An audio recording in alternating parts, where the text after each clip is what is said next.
파르메니데스는 서양 철학 최초로 존재의 문제를 천착한 철학자입니다. 철학적 관심의 주요 방향은 크게 세 가지로 구분할 수 있습니다. 하나는 모든 존재하는 것들의 근원으로서 존재와 실제, 그리고 존재의 의미에 대해서 탐구하는 존재론입니다. 또 하나는 도덕성의 본성을 비롯해서 인간적 삶과 행위의 가치, 의미, 목적 등에 대해서 다루는 윤리학입니다.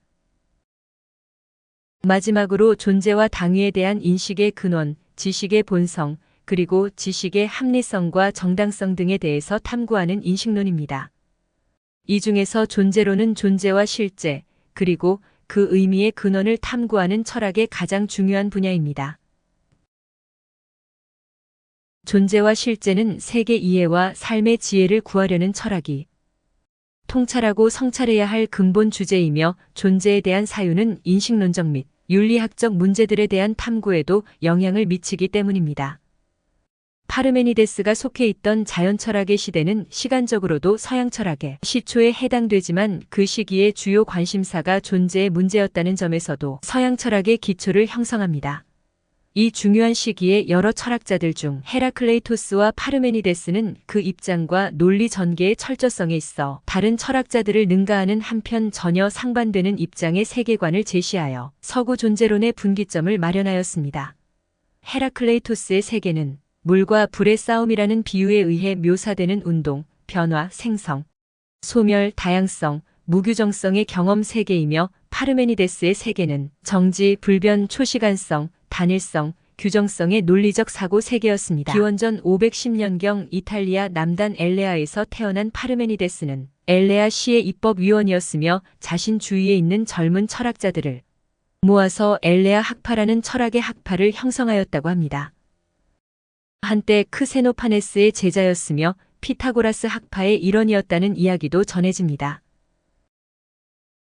파르메니데스의 저작은 완전한 형태로 전해지는 것은 없으나 후대에 학자들에 의해 인용된 그의 저작의 일부가 단편의 형태로 전해집니다. 다행스러운 것은 그 단편의 양이 상당하며 그의 사상의 핵심이 담겨 있다고 생각되는 진리의 길이라는 부분은 거의 완전한 형태로 전해집니다. 이 단편들의 진술 형식은 일종의 철학적 시로서 호머, 헤시오도스 등 그리스의 고전적 시인들이 사용한 육가구니 시 형식을 갖고 있습니다. 남아있는 단편들은 서시, 진리의 길, 속견의 길로 구성되어 있으며, 이들의 주제는 존재와 무, 그리고 파르메니데스가 유일의 실제로 보는 일자 및 이것이 소유하는 여러 속성들에 관한 것들입니다.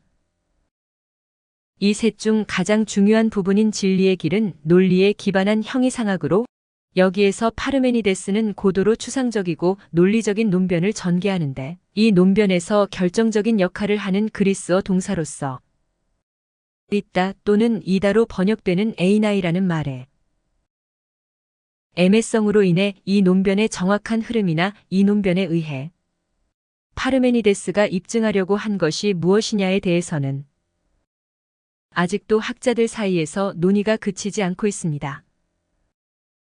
이제 파르메니데스의 존재의 철학에 대해서 좀 더 살펴보겠습니다. 파르메니데스의 철학은 두 가지 명제로 요약됩니다. 첫째는 사유와 존재는 동일하다는 명제이며, 둘째는 존재하는 것만이 존재하며 비존재는 존재하지 않는다는 명제입니다. 첫 번째 명제는 사유와 인식은 그 어떤 존재를 지향해서 사유하고 인식하는 것이며, 그 무엇이 사유되고 인식되지 않을 때는 사유도 인식도 있을 수 없기 때문에 사유와 존재는 동일한 것, 즉 생각하는 것과 존재하는 것은 같다, 보다 정확히 말해서 같아야 한다는 것이 파르메니데스의 생각인 것 같습니다. 사유되는 것이 있어야만 사유할 수 있고, 반대로 참으로 존재하는 것은 오로지 사유될 수 있는 것뿐입니다. 보통은 눈에 보이고 손으로 만져지는 감각적인 것을 존재라고 생각하겠지만, 파르메니데스는 사유될 수 있는 것만이 참된 존재라고 하였습니다. 그러므로 참된 존재란 존재와 사유가 하나인 것입니다. 파르메니데스에 의하면 참된 존재만이 존재하고, 그렇지 않은 것 즉 비존재는 실제로는 존재하지 않는 것입니다. 훗날 플라톤이 대화편 소피스트에서 비존재는 존재한다는 것을 증명하려고 시도합니다. 하지만 비존재가 존재한다는 것을 납득할 수 있도록 증명하는 데에는 어려움이 따릅니다. 이는 동일률과 모순율에 일치합니다. 그러나 동일률과 모순율은 사고의 형식에 관한 것이므로 왜 존재가 있으며 비존재 증문은 없는 것이냐에 대한 직접적인 답이 될 수는 없습니다. 이 명제는 사유의 대상 즉 존재와 그 내용에 관한 물음이기 때문입니다. 파르메니데스는 존재로부터 모든 비존재, 다시 말해 무의 존재를 배제했고 이 존재와 비존재를 뒤섞기 때문에 억견이 생긴다고 보았습니다. 그러면 모든 비존재를 배제한 존재는 도대체 어떤 존재일까요? 파르메니데스에 따르면 그러한 존재는 생성 소멸하지 않습니다. 생성은 비존재에서 생기는 것이 되고 소멸은 비존재로 돌아가는 것이 되므로 그 어느 것이나 비존재의 존재를 허용하는 것이 되기 때문입니다. 그리고 참된 존재는 하나이며 하나일 뿐입니다. 그것에는 강한 존재도 약한 존재도 없고 존재는 곧 존재로 연결되고 일체가 존재로 채워지며 존재는 불가분이기 때문입니다. 존재에는 결한 것이 없고 자족된 것이기에 둥그런 공에 비유됩니다. 여기에서 우리는 크세노파네스의 유일신이 파르메니데스에서는 존재라고 일컬어졌고 다종다양의 생멸하는 존재자와 구별되고 있다는 것을 알 수 있습니다.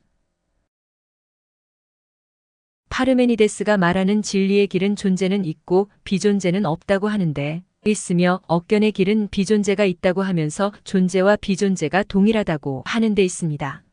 각양각색의 변화, 대립, 차이, 불만, 불행이 억견의 길에서 생깁니다. 억견의 성립은 곧 비존재의 세계인 현상계의 성립을 의미합니다. 이렇게 파르메니데스의 일자적 존재는 영원한 진리로서 현상의 세계에서는 사라져버린 존재의 의미입니다. 파르메니데스의 말대로라면 가사적 인간들이 살아가고 있는 생성하고 변화하며 시간 중에 있는 우리의 세계와 삶은 더 이상 일자적 존재의 보호를 받지 못하는 따라서 어두운 터널 속에 갇혀 있다는 느낌을 지울 수 없습니다.